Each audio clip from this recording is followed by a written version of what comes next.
Welcome to Bleav In 76ers with your hosts, former 76ers point guard Eric Snow and two Sixers fanatics in Marcus and Teja Dash.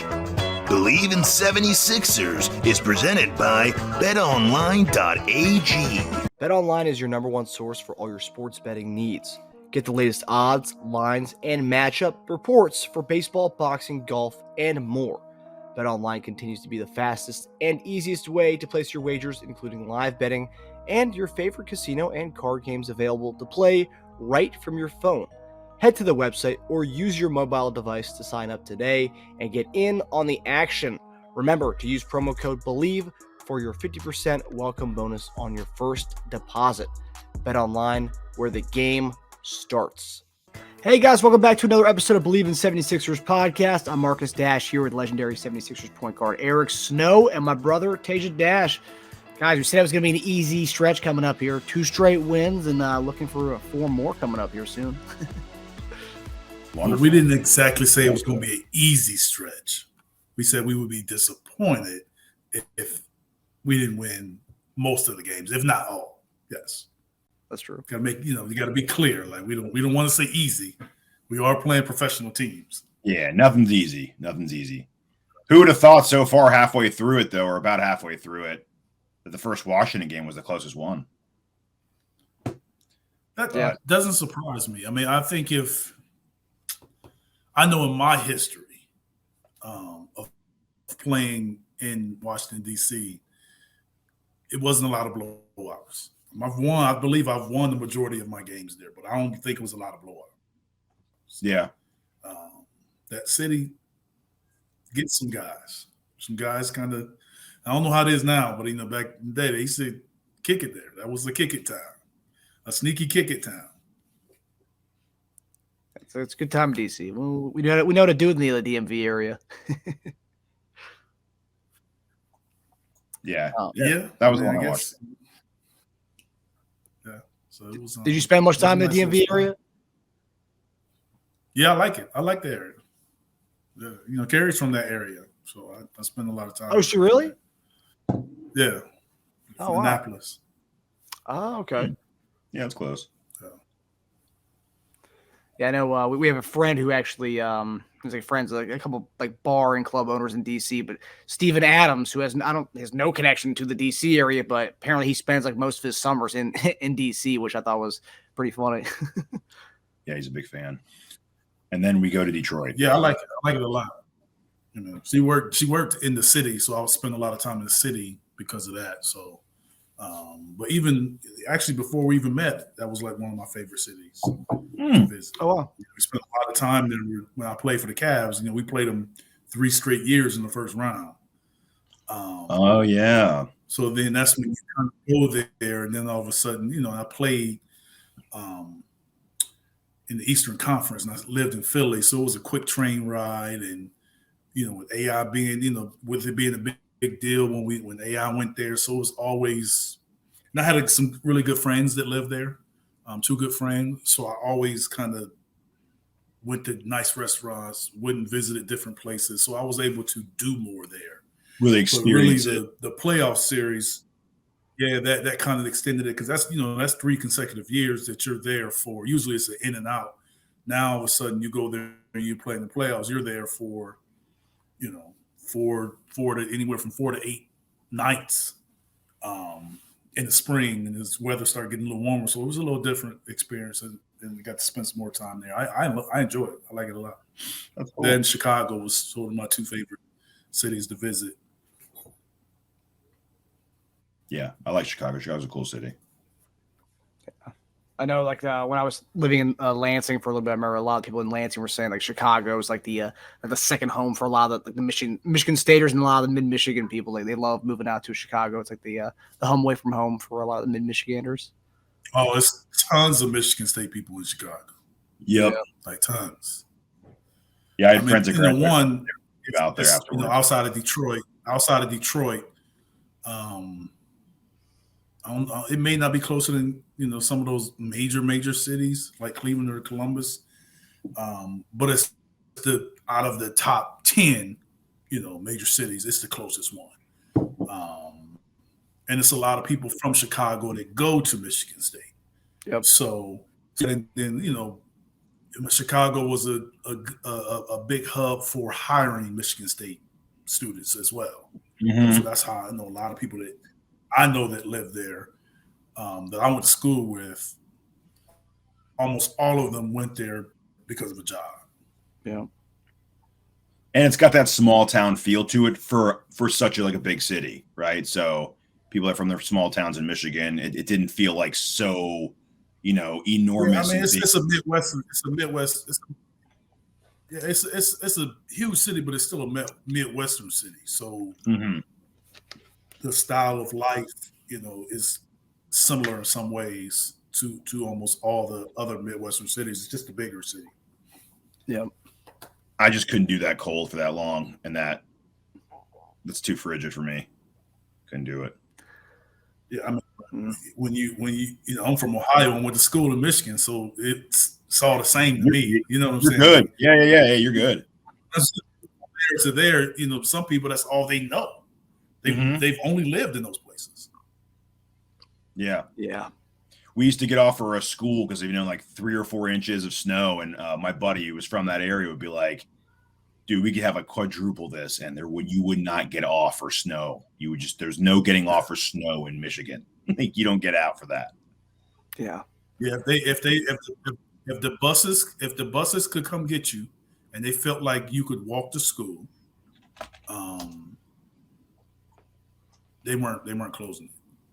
But that's the difference between nowadays. You have so many suburban schools and suburban neighborhoods that when I was older, you didn't have a lot of that. Almost everything was suburbs, but it wasn't a lot of them. Like my kids, that's all they know is suburbs. They don't even know about being in the urban city like that. So, but when I grew up, everybody was in the urban city. And a lot of the schools, you had buses, but buses was more for high schools, maybe middle schools, primarily elementary. Every school was close. You walked to school. Yeah. I never bus. So if they felt you could walk to school, you were going. Yeah. So in there is different. They treat the snow, and it was almost like we used to sit by the radio whenever it snowed. And that's how we found out if we didn't have school. Obviously we didn't. Oh, man. Now you get an update on your phone and all that. So you would sit by the radio. And then we would sit the night before, it's going to snow. And so it'd be school districts that would cancel school the night before it even snowed. Yeah. And then the next day it didn't snow. So now we got to get up early in the morning to listen to the radio for them to say Kansas City schools. And it would be a cheer. That was one of the craziest things, to sit there and wait for them to say Kansas City schools. And we would have to get up in the morning and get dressed and everything and get ready to walk out the door for them to cancel school, for us to cheer, and then go outside and play in the snow. So it doesn't make much sense. That we cheering if we don't have to go to school and walk in the snow, but then when we don't have school, we go out and play in the snow.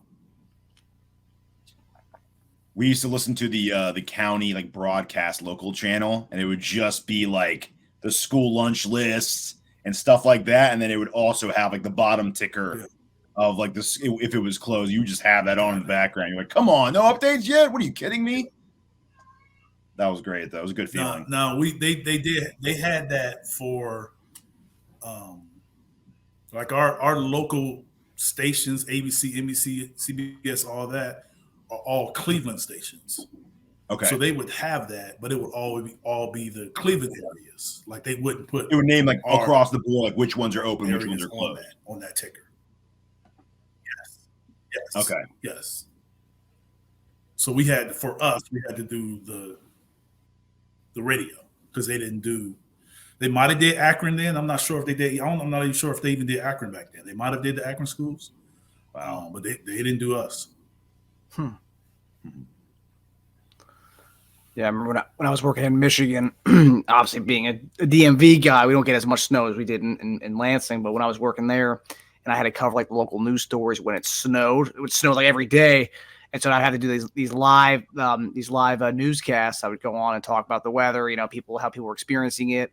And I would get skewered by people on Facebook. It was like, well, we know what snow is, okay? We don't need this out-of-towner telling us about the snow today, okay? We lived through this. I'm like, geez, it was my assignment for the day. I had to talk about it. It was like a warm day for them. You were shivering. Oh, yeah. It was brutal. It was brutal. And I had to do a lot of like the pothole stories and stuff. And every day it's snowing and the potholes are awful. And I was always like out and doing that. And I was, Michigan roads is some of the worst I've experienced in my life. Terrible. Yeah, and they had me on pothole patrol pretty much all the time, talking about different ones. People would call in like, "Oh, you need to get a load of this thing," and I had to get the Lansing people down there to look at the potholes and take care of these streets and stuff. It was brutal, especially in the wintertime. Sounds terrible. So from talking about Michigan, we're going to talk about a little bit about Pistons today. So Sixers Friday night won the Hawks game, huge game. But towards the end of that game, that's where it was kind of a lot of people were kind of scared online. Nick Nurse, even after the game, was scared about Embiid's knee injury. They said they were going to have to monitor it and look at it on the weekend. And we didn't really hear much about the knee injury after the game, after Nick Nurse's comments, because Monday the injury report came out. Embiid was a GTD, ended up playing, had 34 points, 11 boards, 6 assists. But in the opening of the show, we talked about the easy stretch that we have. In the next 2 games, we play against Detroit, who's lost the last 20 games, 20 straight games. And obviously, this knee injury is not that bad because obviously he played yesterday. But do you think the Sixers should kind of err on the side of caution here? The fact that he did get the injury Friday, played yesterday. Do you think these next 2 games coming up here, would you guys want to rest Embiid against a team like the Pistons who is struggling?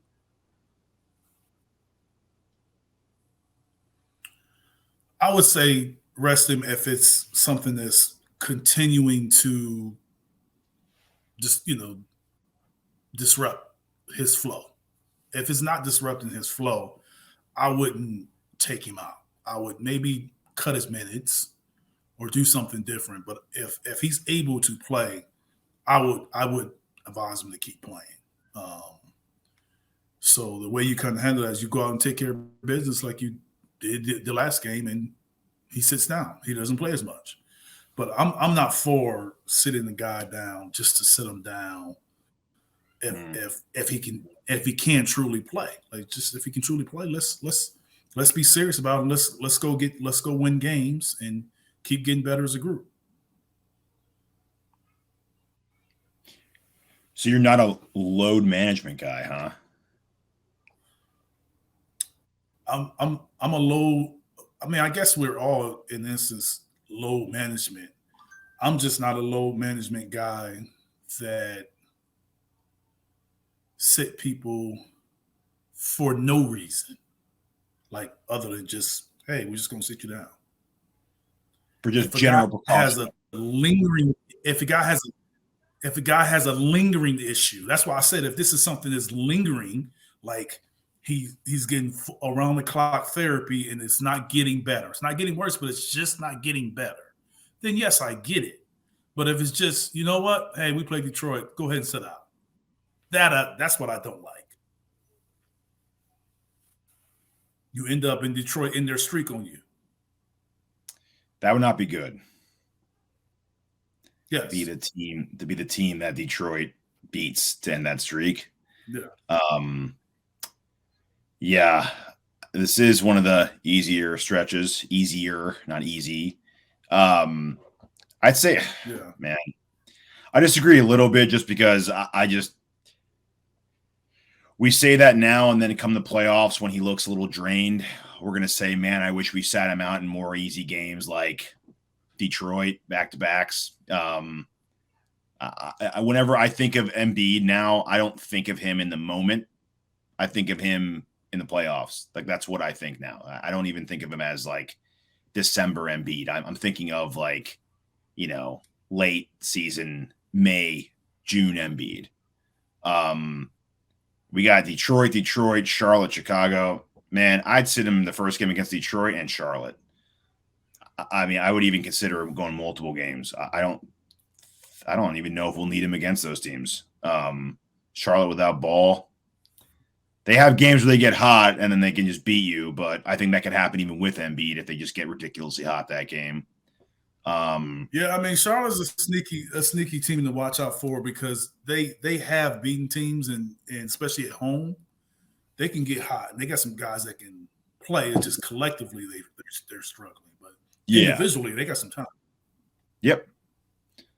I would be strategic rest of season about how they go about resting him. Just try to keep it in mind. He's playing a good amount of minutes. I mean, when we do kill teams, they are good about sitting him and not bringing him back, which I do likes to see. And yeah, if you can guarantee you're killing teams every time, then rest him in the fourth quarter, sure. But you can't really plan on that. I mean, you do plan for that, but you can't count on that. That's what I mean. But and look, you plan on it by cutting minutes before you go into the game. So that's what I'm saying. You manage the minutes, and then as you see how the game goes on, then you're able to let's just go ahead and shut them down. Like, so you say, for instance, we're gonna cap you at 32, and you play 23, and we have a great lead. Just kind of pull back. Maybe when you thought you were going to put him back in, you wait a little longer. Like those are things like in game you can make those decisions. But that's a way of doing it. Yeah. If you don't want to just completely sit a guy out. And strategic too. I mean, against like smaller teams, especially. If we don't trust our backup bigs against bigger teams, and against the smaller teams, maybe do it. Have like Rocco start at 5 for the game against a small team. I mean, that's doable.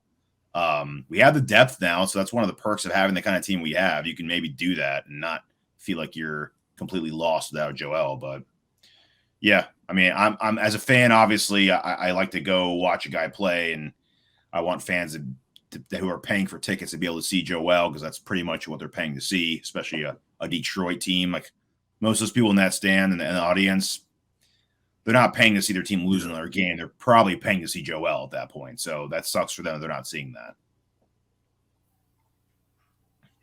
Yeah. It's interesting, though, the fact that he had the injury and, they were really serious about it after the game. Nurse just said, we're monitoring that, it could be a serious thing. And then all of a sudden, don't hear anything for 2 days. And then Monday, he plays and, has 30 minutes. And so it was a good thing that wasn't a serious injury, obviously. So. Yeah, I mean, I just think that they he ended up feeling better than maybe expected, or they just weren't sure and they was playing on the side of caution. Yeah. Because after the game, he said he was fine, but then Nurse's comments were like the opposite of that. Like, oh no, we're it might be a big thing, and then But all right, so we're gonna stick with Joel Embiid here. So he was on Tyrese Maxey's podcast, and he talked about a familiar name that everyone knows well, Ben Simmons. And he had some interesting stuff to say about Ben Simmons. A lot of people believe that there was this kind of feud between the two of them, but, sometimes stuff just gets played up in the media. But he had to say this about Ben Simmons. Quote, "I never believed Simmons needed a shot. He was so good. He's just a monster. He was the perfect match. He was the one that got away. I hate the way things turned out." He also went on to say a lot of different things about Ben Simmons. How he said if only Ben could just become like a 75 or 80% free throw shooter, that's all he needed to ever be. But anyway, with Simmons' future kind of in Brooklyn, kind of murky. No one really knows what's going to happen with that. Obviously, kind of a long shot here, but the question after hearing Embiid talk about Ben Simmons as the guy who got away, would you guys welcome Ben Simmons back in Philadelphia, and how would he fit on the current 76ers squad?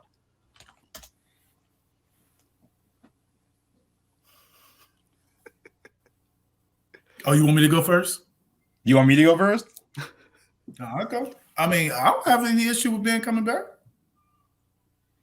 I think it could make for a great story.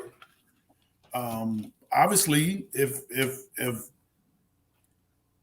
especially, I think things would have to be different from a standpoint of, I know Philly. I mean, you come in and you play and you perform, they're gonna be down with you. Yeah. So the coming back and has to be different as far as the performance.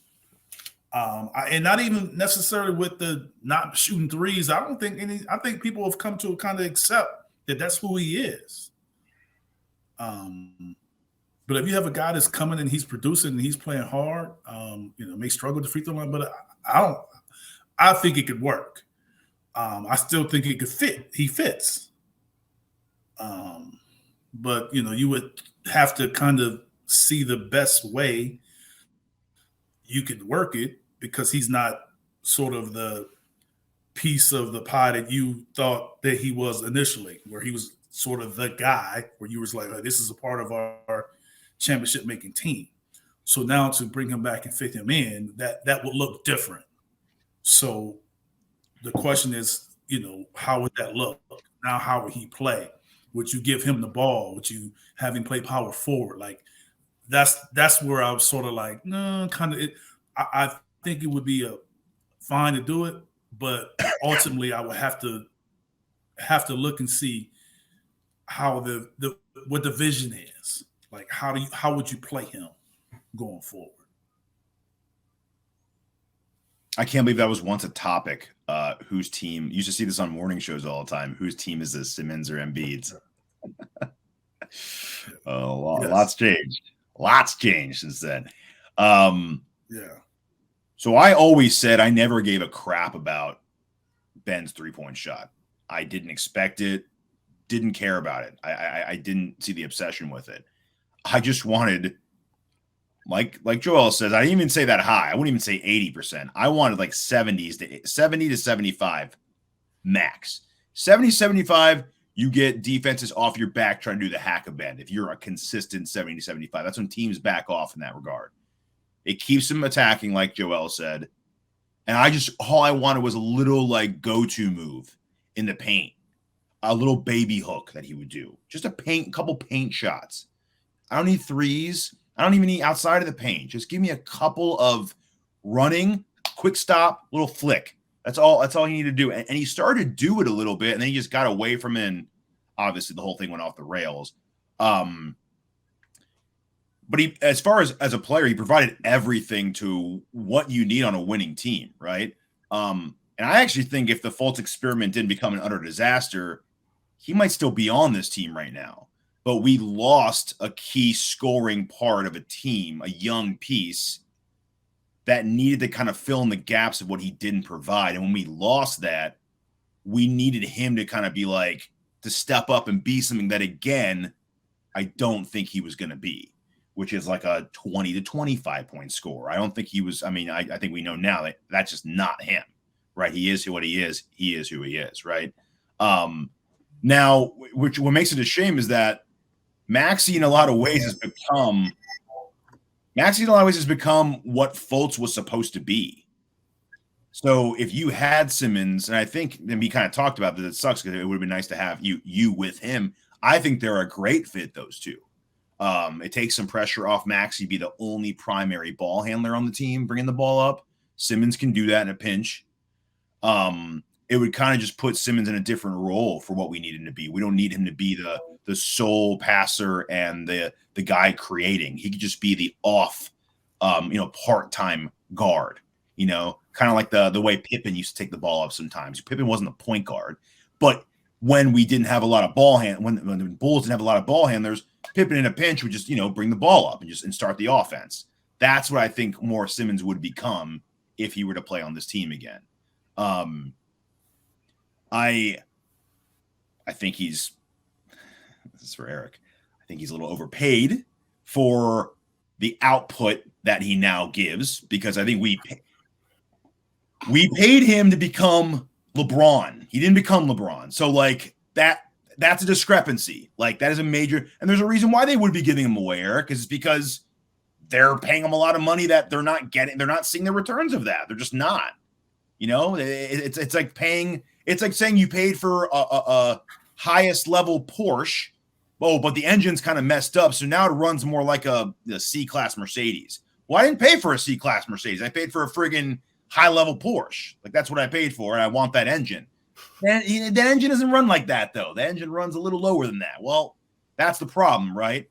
So if we did get on a discount on a trade, which is they're probably giving him away at this point, that's why, because they're paying someone more than what they're getting back for in production.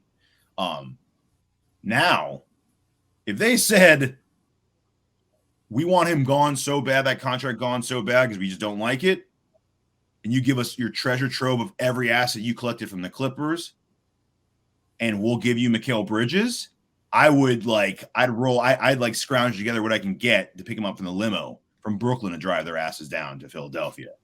You give me Mikal Bridges and Simmons, that's a starting five with Melton. I would see like no weaknesses on defensively, switching, shooting. Everyone but Ben can shoot on that five.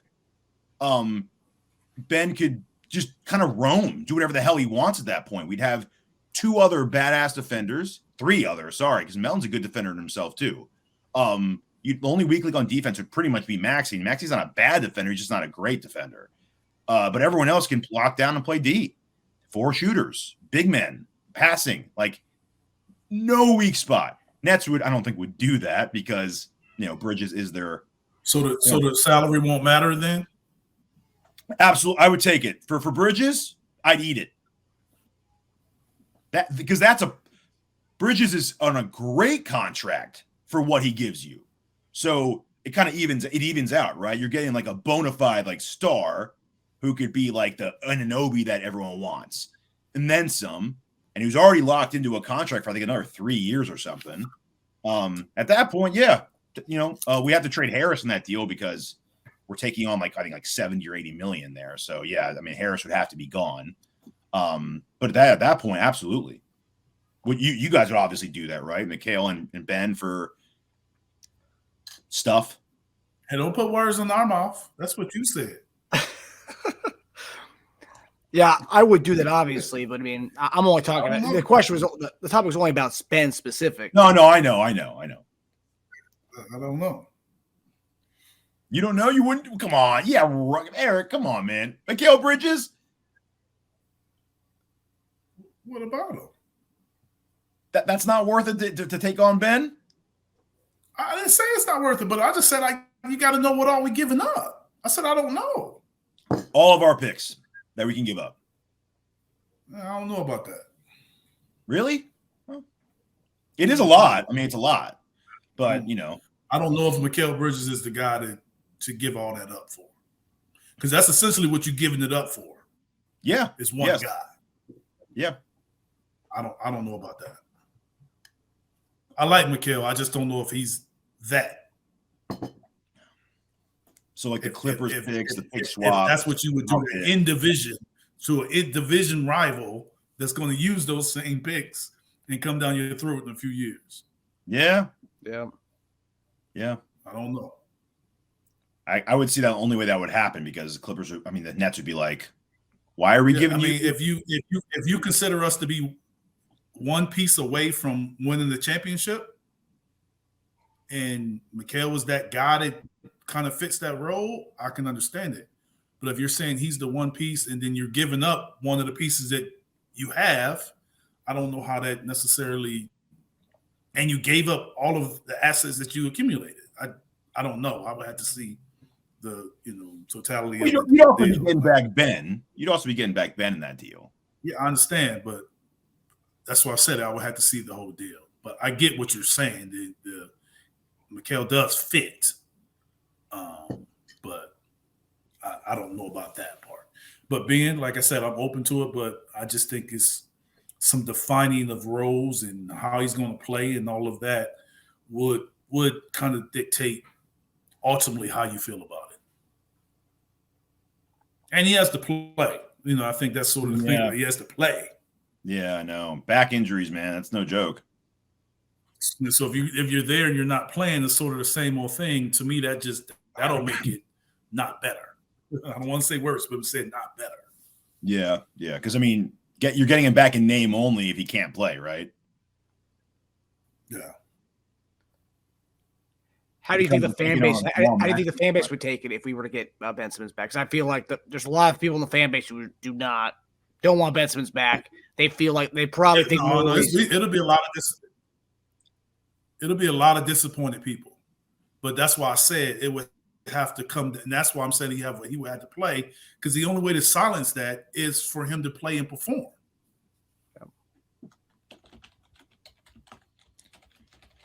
If you had Bridges in that deal, they'd be just fine with it.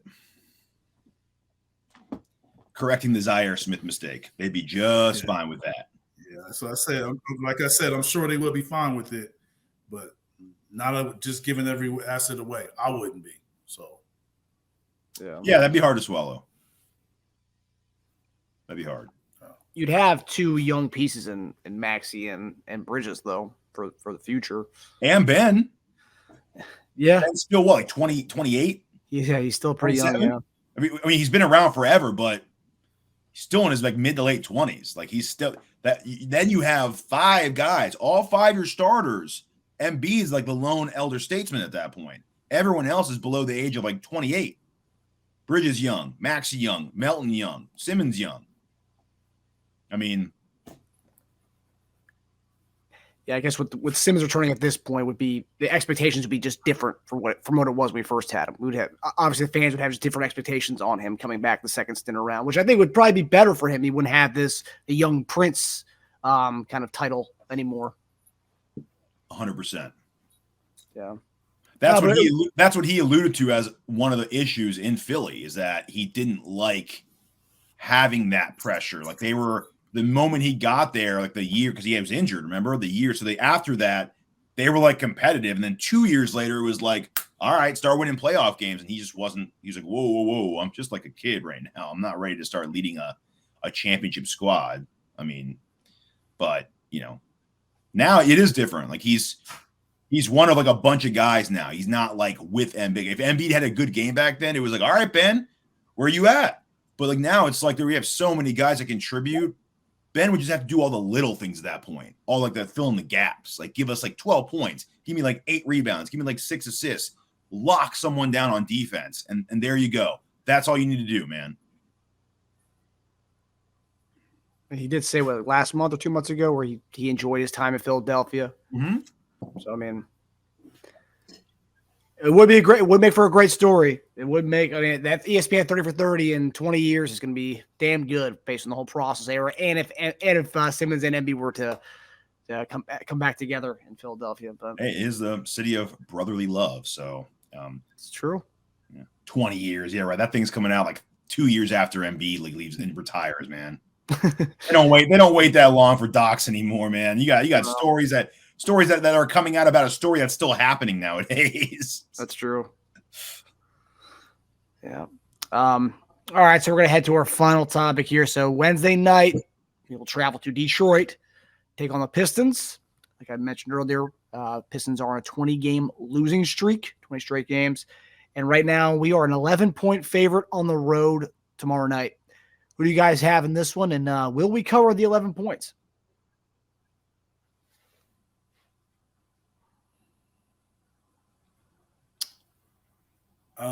Yes, I'll say yes. We win and cover. I think Detroit they're reeling. They're not playing well. Obviously with the 20-game losing streak, I think we pull away, and their lack of confidence right now will do them in, and that's how we cover.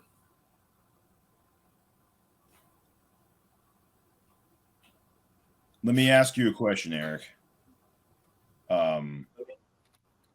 Would you rather take Sixers to win, or would you rather take Detroit like plus 20?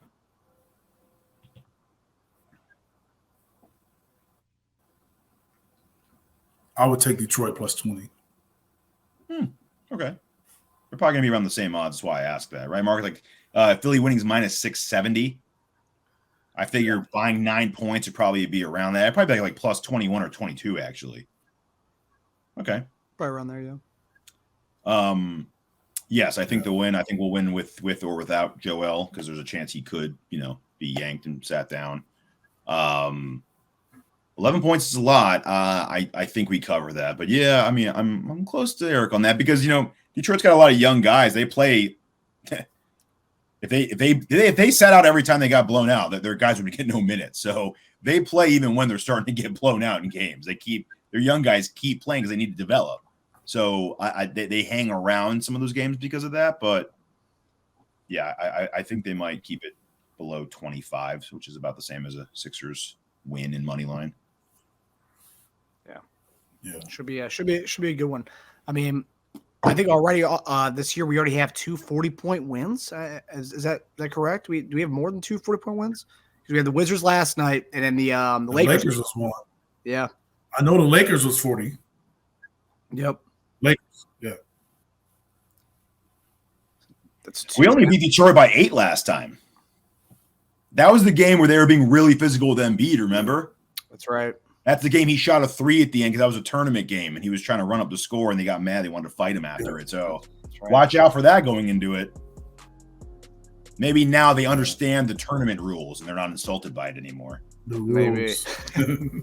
Nobody knew the rules. Sorry about that, man. We thought you were just trying to screw with us, but we just didn't know the rules of the game.